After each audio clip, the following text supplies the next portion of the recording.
personal history, but I want to focus on three things that are really good about Mark, that are good because of the moment we're in. I could talk about other things that are good about Mark, but there are three things that I see as his junior senator, and he always refers to me as his junior senator.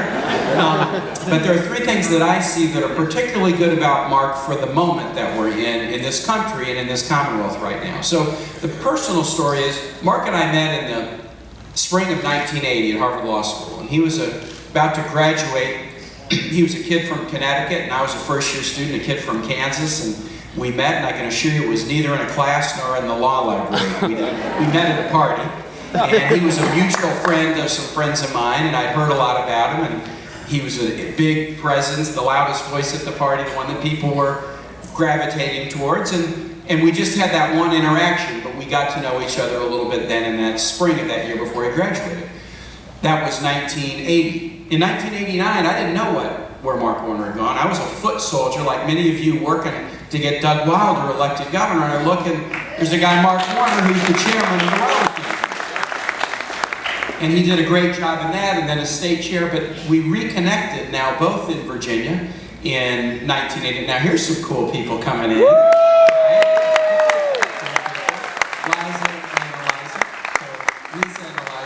So I know we're going to hear from them in a second too, or have a chance to see them, but we met and have now known each other for 34 years. I knew Mark before I met my wife Ann. I met her 32 years ago. We've been married almost 30 years, but I knew Mark before that. And we've been in battles and foxholes and wins and losses and laughs and some sad times, and we are very, very close. There's no delegation in the United States Senate where the two senators are closer friends than Mark Warner.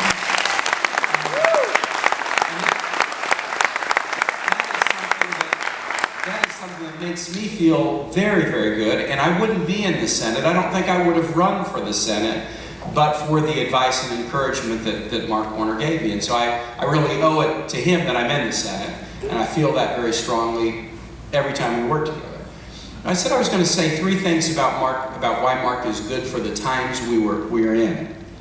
And well, let me start with the first one. Mark has a good understanding of what it is to be successful in this country.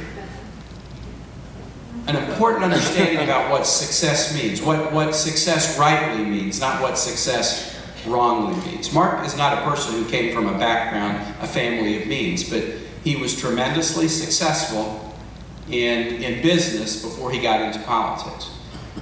There's nobody in the Senate, 100 people who are all very successful in their own rights, that have had the economic business success that Mark has had. Nobody.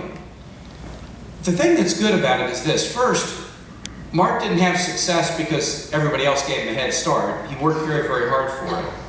But unlike a lot of people who have success and then start to say it was all because of me, Mark is very, very clear that the success he's had was a success that was sure driven by his own hard work, but it was really based on a social compact, a safety net, and a set of public investments and policies and strategies, and that absent that, he wouldn't be the success that he is. He's never forgotten that.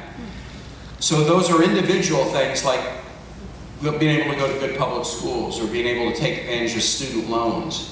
But there are also social things, that we have a country with a rule of law and that allows people to start up businesses, and even if you fail, which Mark did to start them again, there are other parts of the world where if you start and you fail, it's not so easy to try a second time. We still generally have that kind of a society here. Mark didn't create those structures. He took advantage of them. He understands that they're part of the reason, a big part of the reason why he's successful. And then the best part about Mark's success is this. He hasn't let his success distance himself from other people, and that often happens.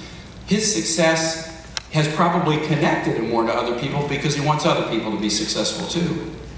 He saw the strategies that made him successful. And so Mark in the Senate is such a passionate voice for the kinds of things that will enable everybody to be successful, whatever their background, whatever their immigration status, whatever their national origin, whatever their sexual orientation, whatever region of the country they grow in, whatever zip code they grow up, whatever their parents might have done or whatever education their parents might have had. Mark wants those basic strategies to be there so that all can be successful. He knows it's not just, you know, every man for himself or hunters and gatherers or eat what you kill. You got to have a social network and invest in education and infrastructure so that people can come along.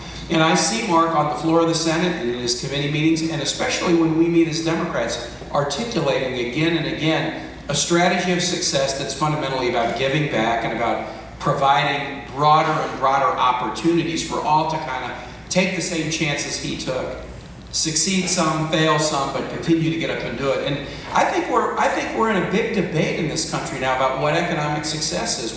We have some who are perfectly comfortable with, you know, economic inequality. Well, who cares? You know, we don't need strategies to worry about economic inequality or people who are locked into the bottom. There are those who make that argument. We're seeing statistics about economic inequality increasing in this country. I can tell you this, Mark is a very passionate voice for success. Sure, we want everybody to be successful. We want to celebrate those who are successful, but he's a very passionate voice for doing the kinds of things, whether it's at the state level, I saw him do it, or at the federal level, that will help all to have the same kinds of opportunities that he had. So we're in a debate about what success means right now, and we got a lot of work to do, and it's great to have a really successful person who has planted his feet firmly on, I'm a Democrat. I believe in expanding opportunities for all. I care deeply about economic inequality, and he could talk to it with a background that shows he knows what he's talking about, but all of his success has not dulled his compassion or separated him from others. It's made him more passionate about other